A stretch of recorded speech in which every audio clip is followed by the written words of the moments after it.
गुरु परंपरा योग संस्थान में आपका स्वागत है। हम लोग योगाभ्यासों के अध्यापन विधि पुस्तक के प्रीवियस ईयर्स क्वेश्चंस कर रहे हैं जो यूजीसी नेट में पहले पूछे गए हैं।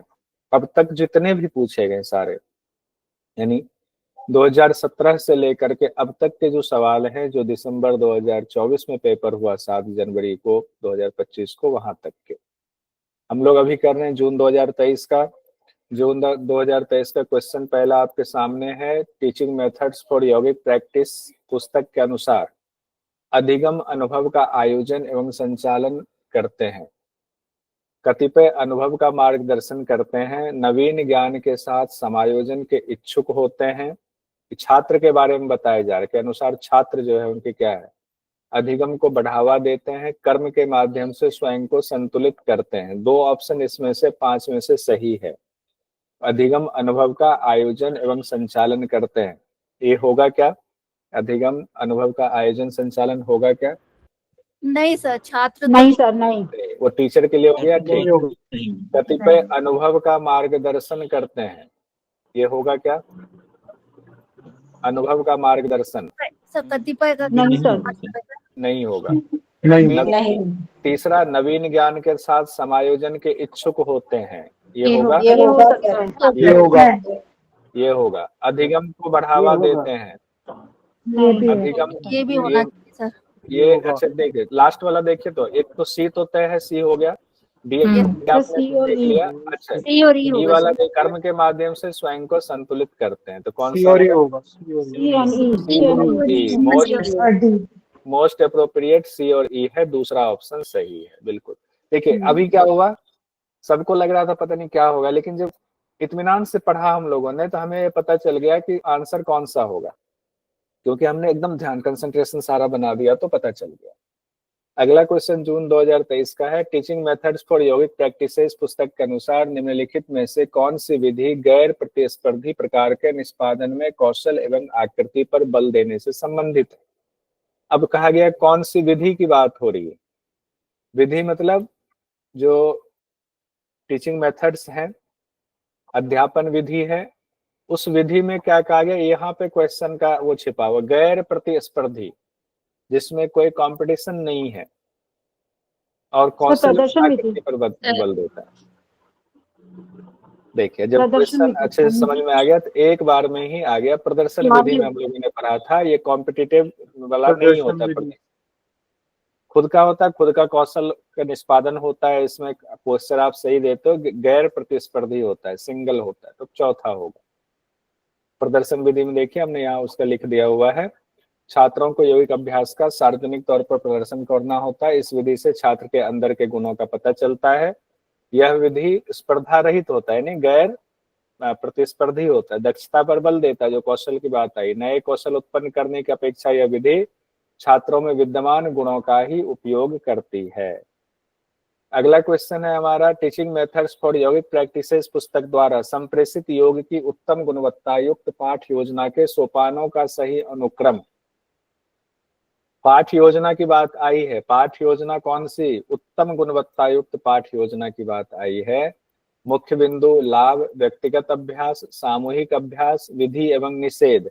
अब इसमें जब आपने एक बार मोटा मोटा पढ़ा हुआ है तो इसको आप बिठा सकते हो। इसमें ये देखिए, इसको ये करते हैं ताकि आपके सामने आंसर भी नीचे से आए तो ठीक रहेगा। अब इसमें देखते जाइए, सबसे पहला कौन सा होगा उसको आपको पहले देखिए। ए होना चाहिए, मुख्य बिंदु सर ए ऑप्शन, फिर ई, फिर विधि एवं निर्देश, ऑप्शन सर व्यक्तिगत अभ्यास, सामूहिक अभ्यास। सर फोर्थ ऑप्शन होगा। सर फोर्थ ऑप्शन है, फोर्थ ऑप्शन।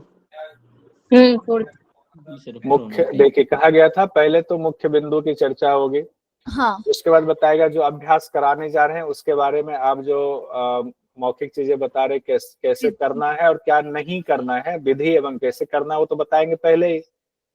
लाभ तो उसके बाद आएगा, पहले विधि बताएंगे, इसमें ये लोग नहीं करेंगे उनके बारे में बताएंगे, फिर लाभ बताएंगे, और लाभ के बाद फिर व्यक्तिगत अभ्यास, फिर सामूहिक अभ्यास, सी और डी। तो उस हिसाब से चौथा आंसर सही है।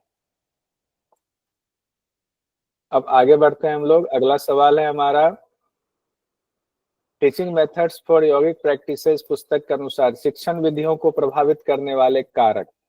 अब शिक्षण विधियों को प्रभावित करने वाले कारक शिक्षक की आर्थिक स्थिति, विषय वस्तु, पृष्ठ वस्तु, पृष्ठ पूर्व पृष्ठ, BCD शिक्षक प्रत्यक्ष उपस्थिति, सर BCD बीसीडी होगा सर। BCD विषय वस्तु, BCD sir previous background, BCD sir सुविधाएं, ये 3 चीजें BCD कही गई। आपको अगर ये भी तो अप्रोप्रिएट लग रहा है, चूंकि उसमें नहीं था तो मोस्ट अप्रोप्रिएट जो है वो आंसर सही होगा, BCD आंसर सही होगा। इस पुस्तक के मुताबिक की बात हो रही है, उसमें जब आप देखोगे तो ये लिख सकते हैं। देखिए इसमें है विषय वस्तु, पहले की पृष्ठभूमि बैकग्राउंड, अध्यापक, सुविधाएं, वैज्ञानिक सिद्धांत, ये 5 चीजें कही गई। आगे बढ़ेंगे। अगला सवाल हमारा है, ये भी रख दिया तो ज्यादा अच्छा, कोशिश करूंगा बाकी जिसमें नहीं रखा उसमें भी रख दो। अब दिसंबर 2023 में 3 पेपर हुआ, फरवरी देख लिया, सुमिता जी माइक थोड़ा बंद कर लीजिए, बीच में खोलिएगा। जून का देख लिया, दिसंबर 2023 में कहा गया कक्षा के समय के बाद चयनित योग अभ्यासों के अतिरिक्त अभ्यास हेतु कार्यभार से विद्यार्थियों के कौशल तथा कार्य निष्पादन स्तर में वृद्धि होती है। यह किस प्रकार की अध्यापन प्रणाली, कितना आसान है बताइए, किस प्रकार की अध्यापन प्रणाली है कि 3 सर अभ्यास आपने किया है उसके अतिरिक्त थर्ड अभ्यास, ऑप्शन निर्देशित अभ्यास प्रणाली सर। निर्देशित अभ्यास निर्देशित अभ्यास प्रणाली निर्देशित अभ्यास प्रणाली या निर्देशित अभ्यास विधि, जिसमें को दूसरा नाम क्या हम लोगों ने एक शब्द में देखा था, असाइनमेंट वाला, तो असाइनमेंट असाइनमेंट वाला निर्देशित अभ्यास विधि। इतनी बार इसको पढ़ जाइए कि ये आए एग्जाम में तो खट से हो गया, अरे ये तो पढ़ा हुआ है, कोई कंफ्यूजन ही नहीं है इसमें। अगला क्वेश्चन हमारे सामने है, वर्तमान परिदृश्य में शिक्षा प्रणाली में किस शिक्षण दृष्टिकोण पर जोर दिया जा रहा है? इन द करेंट सिनेरियो छात्र केंद्रित छात्र केंद्रित student centralise approach student centred approach. ठीक है, चलिए ये भी तो बहुत अच्छा सवाल है और सब लोगों को आ गया हुआ है। निम्नलिखित में से कौन एक अच्छे अध्यापक की विशेषता नहीं है? संप्रेषण में वास्तविक अभिरुचि, विषय की व्याख्या करने में अक्षमता, अन्य के साथ अभिरुचि तथा अनुभव को साझा करने में रुचि, जीवन शैली तथा द्वारा अच्छा उदाहरण। B और D सर, ऑप्शन B और D BOD सर। और डी, ठीक है, बी और डी ये नहीं है, ये निगेटिव है ना, तो निगेटिव ही पूछा जा रहा है, तो बी और डी आपका दूसरा आंसर सही है। सभी लोग मैसेज में भी दे रहे हैं, नेहा जी और कौन कौन लोग दे रहे हैं, अंश जी, भारती कोरे जी, मैं मैसेज अभी देख ही नहीं पा रहा था। अब अगला सवाल है कि वह व्यक्ति जो अपने संगठन को शिक्षा प्रदान करने वाले द्वारा गठित और मार्गदर्शित नई स्थिति से समायोजित करने का इच्छुक होता है कहलाता है? विद्यार्थी विद्यार्थी सर। कितना आसान सवाल है लेकिन घुमा के पूछा। अपने संगठन को शिक्षा प्रदान करने वाले, अब अपने संगठन को शिक्षा प्रदान करने वाले द्वारा, तो कौन वह शिक्षा प्रदान कौन करते हैं? टीचर। तो टीचर द्वारा गठित मार्गदर्शित नई शिक्षा स्थिति, नई स्थिति से, तो शिक्षक द्वारा मार्गदर्शित नई स्थिति से समायोजित करने का इच्छुक कौन होता है? विद्यार्थी होता है। तो घुमा के ऐसे पूछा हुआ है कि लगता है पता नहीं क्या पूछ दिया। अब हम लोग आते हैं जून में, जून 2024, बहुत जल्दी खत्म हो जाएगा ये तो। जून 2024 में है, कैवल्य धाम लोनावाला द्वारा निर्धारित पाठ योजना का सामान्य क्रम है।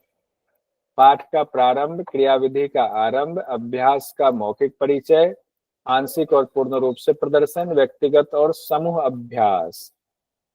सामान्य क्रम पूछा गया है। पाठ का आरंभ, अभ्यास का मौखिक परिचय, first option sir. First option sir. B D और E। हाँ फर्स्ट ऑप्शन ए होगा, फिर आप कह रहे हो सी होगा, फिर क्रियाविधि हमने किया, उसके बाद आप कह रहे हो आंशिक और पूर्ण रूप से प्रदर्शन, फिर व्यक्तिगत और समूह प्रदर्शन। ठीक है, तो पहला ऑप्शन होगा, लेकिन एनटीए ने तीसरा ऑप्शन दिया हुआ है। तीसरा ऑप्शन में क्या है, डी के बाद ई दिया हुआ है, आंशिक और अच्छा डी ई, तो इसमें ए बी सी दिया हुआ है, ए बी सी पूरा सीक्वेंस में ही दे दिया पूरा है। सीक्वेंस में दिया हुआ है। पाठ का आरंभ या विधि का आरंभ, अभ्यास का मौखिक परिचय। हम लोग अभ्यास का मौखिक परिचय पहले दे रहे थे ना, और यहाँ पर इस हिसाब से ये गलत लग रहा है।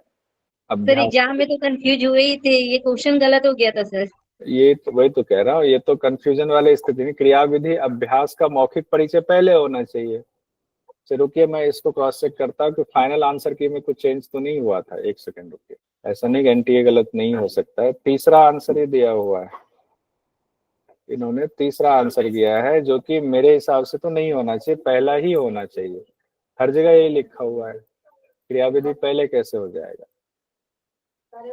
ये। लेकिन सर हम लोग इस तरीके से सोच सकते हैं ना कि जैसे कि अगर हम लोग को पवन मुक्तासन भाग 1 स्टार्ट किया गया, तो जैसे उस पोजीशन में बैठे तो क्रिया विधि शुरू की और फिर उसके बाद बताना शुरू किए, इस तरीके से सोच वो सकते तो अब कहने को तो सोच सकते, लेकिन हम इस पुस्तक के मुताबिक पढ़ रहे हैं ना, तो उसमें तो उसी हिसाब से मान लीजिए कि हमें कैसे पता चलेगा एनटीए किस वाले में सोचा हुआ है कि हम पहले अभ्यास करेंगे बाद में बताएंगे, ये तो नहीं लिखा है। तो वो कैसे हम अनुमान लगाए कि इस वाले में हम ये सोचते हैं, एनटीए ने ये सोच के दिया होगा कि इसमें क्रियाविधि पहले कर लो और मौखिक परिचय बाद में देना। हो सकता है सर इन्होंने अभ्यास का मौखिक परिचय ना क्रिया विधि का स्टार्टिंग ही किया हो, तो मतलब सर जैसे इसके अंदर ही डाल दिया हो, तो इसलिए ये पहले इसलिए। लेकिन दोनों अलग से है ना, इसको तो सीक्वेंस में बिठाना है। अगर एक को हटाना होता तो बात समझ में आती। नहीं सर, क्रिया विधि का आरंभ जो है वही मौखिक परिचय से होगा, तो उसमें पहले आरंभ होगा उसके बाद फिर परिचय होगा, इसलिए उसके बाद क्रिया विधि भी पहले। हाँ ये लग रहा है, ये थोड़ा सा लॉजिकल लग रहा है। लेकिन अब क्रिया विधि, जैसे क्रिया विधि आता है ना, तो क्रिया मतलब होता है करने की विधि का आरंभ, और फिर लगता है जैसे दो चीजें आ जाते हैं, अभ्यास का मौखिक परिचय भी आ गया ना, फिर लगता है शुरुआत तो मौखिक परिचय से ही आएंगे। ठीक है, आप ये जो कह रहे हो थोड़ा माना जा सकता है, लेकिन वहां पर ये लॉजिक तो तब आ रहा है ना जब आंसर हमने देख लिया, तब ये लॉजिक हमारे सामने आ रहा है। हाँ सर, ये नहीं देखा होता तो हमने तो हाँ, फिर तो पहला वाला ही हम सब लगाते हैं आंसर। चलिए ठीक है, इसको यही अच्छी बात है, अच्छी चर्चा करके यहीं पर इसको छोड़ते हैं। इस पे अपना जो है थोड़ा सा अपना लॉजिक लगाते हुए देख लेंगे। अगले क्वेश्चन पर आते हैं। Which of the following process help a teacher in understanding necessary teaching methods and objectives? Classroom management, lesson plan, teaching method, source, teaching ads. कौन सा होगा? कहा गया है एक टीचर को मदद करता है ये समझने में कि necessary teaching methods. Lesson plan है, तो दूसरा ही होगा। लेसन प्लान में ही ये सारी चीजें हम लोगों ने पढ़ा हुआ है। अब देखिए एक क्वेश्चन जो इससे पहले पेपर हुआ जो कैंसिल हो गया था, उसका भी देख लेते हैं एक बार, क्योंकि उसका कोई वो तो आया नहीं था, आंसर की आया नहीं था। सूची 1 और सूची 2 को मिलान कीजिए। जो 18 जून को आपका पेपर हुआ था, उसमें सूची 1 में दिया हुआ शिक्षण के सिद्धांत, सूची 2 में दिया हुआ उसके लक्षण से संबंधित है। यौगिक सिद्धांत का इसमें होगा, यौगिक सिद्धांत क्या होगा? अधिगम में अभिरुचि, सभी प्रबल संचलनों का परिहार, अधिक इंद्रिय संलग्नता, आंशिक रूप से महिलाओं पुरुषों के लिए अभ्यास भिन्न होना चाहिए। तो यौगिक में क्या आएगा? सभी प्रबल संचलनों का परिहार, यानी जो एक्स्ट्रा जो हम लोग करते हैं प्रबल संचलन, मतलब बहुत तेज जो झटका मारना, उसका परिहार यौगिक सिद्धांत हो गया। मनोवैज्ञानिक सिद्धांत में क्या होगा? बहुत सुंदर। शरीर संरचना क्रियात्मक सिद्धांत में होगा, आंशिक रूप से महिलाओं पुरुषों के लिए होगा। और शैक्षणिक सिद्धांत में हो गया अधिक इंद्रिय संलग्नता। ठीक है, तो ये तो पहले भी कर चुके थे, अच्छा था ये सवाल। अब आगे आते हैं हम लोग। सिद्धांत भी नीचे व्याख्या दी थी, किन्हीं को दिक्कत हो तो व्याख्या बताएं, अदरवाइज इसको बढ़ते हैं। प्राचीन काल के आधुनिक काल तक के शिक्षण साधनों का सही अनुक्रम है। खड़िया छत से टंगा हुआ प्रोजेक्टर, शिरोवरी पर्यवेक्षक यानी ओवरहेड प्रोजेक्टर, चौक और डस्टर, स्मार्ट बोर्ड। यानी कि शुरुआत में सबसे पहले क्या आया? खड़िया पहले आया होगा, खड़िया, चौक चौक डस्टर, चौक डस्टर होगा, एक के बाद डी होगा, ए डी, फिर फर्स्ट टंगा हुआ प्रोजेक्टर बी, फिर ओवरहेड प्रोजेक्टर, लास्ट में ओवरहेड स्मार्ट बोर्ड। कार्बो। तो दूसरा वाला ज्यादा सटीक अप्रोप्रिएट लग रहा है। ये क्वेश्चन आया था योगाभ्यासों के अध्यापन विधियां पुस्तक के अनुसार किसी एक व्यक्ति के योगाभ्यास के लिए 40 वर्ग फुट क्षेत्रफल की आवश्यकता होती है, तो 12 व्यक्तियों के लिए योगाभ्यास हेतु प्रेक्षण यानी सर्वाइव्ड की जाने वाली योगाभ्यास कक्षा के लिए कितने क्षेत्रफल की आवश्यकता होती है?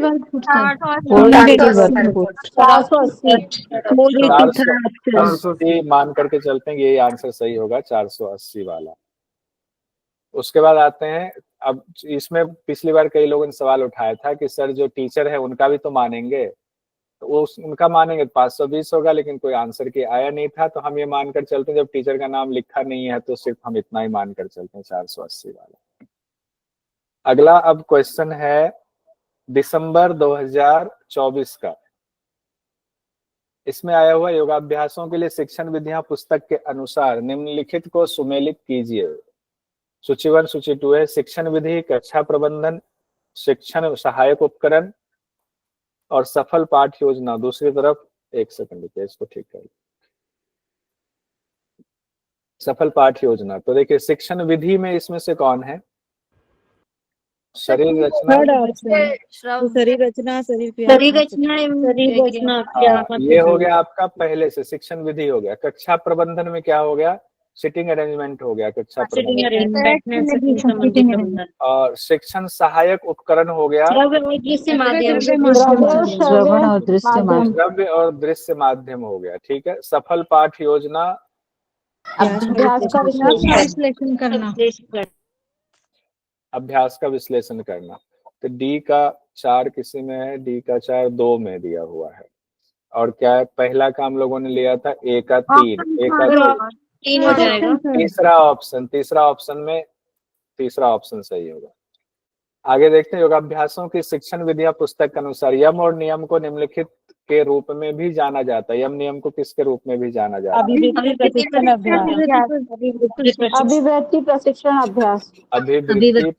अभ्यास, बहुत बढ़िया। तीसरा अभिव्यक्ति प्रशिक्षण अभ्यास। अध्यापन की मूलभूत विधियां हैं। मूलभूत विधियां निर्देशन अनुक्रिया विधि, वैयक्तिक निर्देशन विधि, पर्यावरण परियोजना विधि, अशुद्धि सुधार विधि। अध्यापन की मूलभूत विधि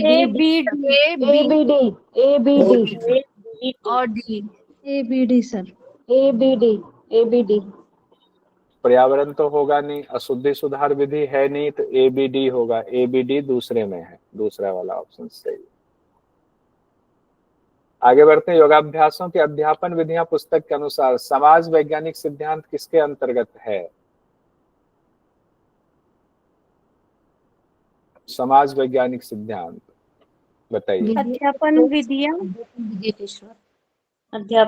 विधियों के अध्यापन साधन पहले था यौगिक, फिर मनोवैज्ञानिक, फिर क्रियात्मक। हाँ, एक और बीच में कुछ है, लास्ट में ये सामाजिक था। फिर शैक्षणिक सिद्धांत है, फिर है समाज वैज्ञानिक सिद्धांत। ठीक है। समाज 5 थे ना, जिसमें 5 थे उसमें। ठीक है। समाज वैज्ञानिक सिद्धांत से अब किस में आएगा बताइए? अब बताइए, सही हो गया। अध्यापन विधियों के स्रोत में, अध्यापन विधियों के स्रोत में आना चाहिए। क्यों? सिद्धांत अध्यापन विधियों के स्रोत में आना चाहिए। यौगिक अभ्यासों के लिए शिक्षण विधियां पुस्तक के अनुसार शुद्धिकरण अभ्यास द्वारा किए जाने वाले शुद्धिकरण क्षेत्रों के अनुक्रम को व्यवस्थित करें। ये बड़ा इंपॉर्टेंट अभ्यास है। ये क्या कहा गया है? शुद्धिकरण अभ्यास मतलब क्रिया की बात की जा रही है। जो षटकर्म है, क्रिया है ना, क्रिया के द्वारा शुद्धिकरण क्षेत्रों के अनुक्रम को, कैसे कैसे क्रम से शुद्धियां होती है, उसको कहा गया है कि इसको आप सीक्वेंस में लगाइए। तो इसको थोड़ा ऊपर कर देता हूं, फिर जो है इसको देखने की कोशिश करते हैं कैसे पुस्तक में दिया गया। कहते हैं कपाल, ग्रसनी, माउथ, अमाशय और नाक। कपाल सर ये शोधन क्रियाओं के अनुसार लगाने पड़ेंगे ना? नहीं, देखिए इसका ना दरअसल क्या हुआ था, जब Yes, मैं sir. पढ़ा रहा था तो इसको मैं बताना, ये वाला ऑप्शन छूट गया था तो इसको यहाँ लिखा हुआ है। योगाभ्यास के अध्यापन विधि पुस्तक के मुताबिक, इसी सवाल को नेहा जी ने पूछा भी था, शुद्ध होने वाले, क्रियाओं के द्वारा शुद्ध होने वाले शरीर के क्षेत्र हैं, ये उसमें लिखा हुआ पुस्तक में।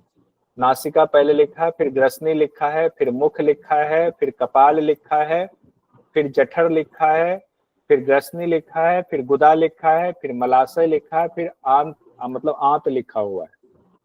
ग्रसनी इसमें पुस्तक में भी 2 बार दिया हुआ है, ग्रसनी पुस्तक में भी लिखने में 2 बार दिया हुआ है। मिस्टेक से हो गया होगा। नासा के बाद मुझे लगता है मुख होना चाहिए, नासिका, मुख, कपाल, जठर। तो रुकिए इसका आंसर देखते हैं। वाइस इसने क्या लगाया हुआ है? ऑप्शन 1 लगाया हुआ है एनटीए ने। थर्ड ऑप्शन राइट है सर, ये मेरा ही गलत हुआ था सर, थर्ड होगा इसमें। अच्छा एक बार चलिए, आपके हिसाब से थर्ड है। थर्ड में क्या है? ई बी ए। ई में है पहले नाक, उसके बाद बी ग्रसनी, फिर सी माउथ, फिर ए कपाल और फिर डी अमाशय। अच्छा, लेकिन ग्रसनी 2 बार आया तो चलिए मान लेते हैं इसका है 3। अभी क्रॉस चेक करेंगे इसका आंसर। चलिए अभी रख लेते हैं, 3 आपने कहा। अगला अभ्यास देखते हैं फिर आएंगे।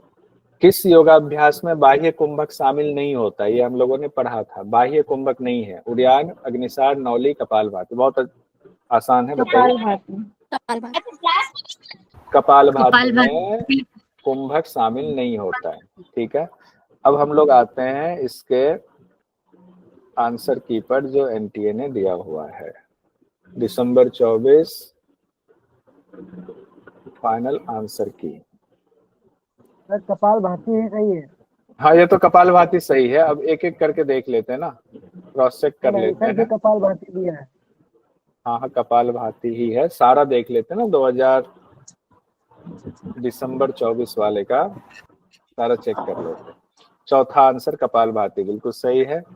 उसके बाद हमारे सामने जो क्वेश्चन आया था वो था तीसरा ऑप्शन, इसमें था ग्रसनी वाला। पहले तो ग्रसनी 2 बार दिया हुआ है तो दिक्कत हो जाएगी, हालांकि इसमें नहीं दिया है ये ऑप्शन। इसका ऑप्शन तीसरा बिल्कुल सही है। उसके बाद है पहला, अध्यापन विधियों के स्रोत ही दिया हुआ है। बहुत सुंदर, बिल्कुल सटीक है। अगला क्वेश्चन देखते हैं, ये वाला अशुद्धि सुधार वाला दूसरा है। इसका दूसरा मतलब A B D, A B D. ठीक है, ये भी सही है बिल्कुल, ये भी हम लोगों ने सही लगाया था। यम नियम वाला ये हम लोगों ने लगाया था तीसरा, अभिवृत्ति वाला। इसका भी क्रॉस चेक कर लेते हैं। तीसरा वाला ये भी सही है। उसके बाद ये क्वेश्चन है सूची 1 सूची 2 वाला था, ये भी हम लोगों ने सही ही लगाया था। फिर भी एक बार क्रॉस चेक कर लेते हैं। तीसरा हम लोगों ने लगाया था, इन्होंने क्या दिया है? तीसरा ही, ये भी सही है, हम लोगों का सही रहा बिल्कुल। अगला है, हाँ ये हो गया हमारा ये कंप्लीट। यहाँ पर PYQ हमारा सारा कंप्लीट हो गया। अब किन्हीं का कोई सवाल है तो बताइए, आज तो जल्दी ही हो गया।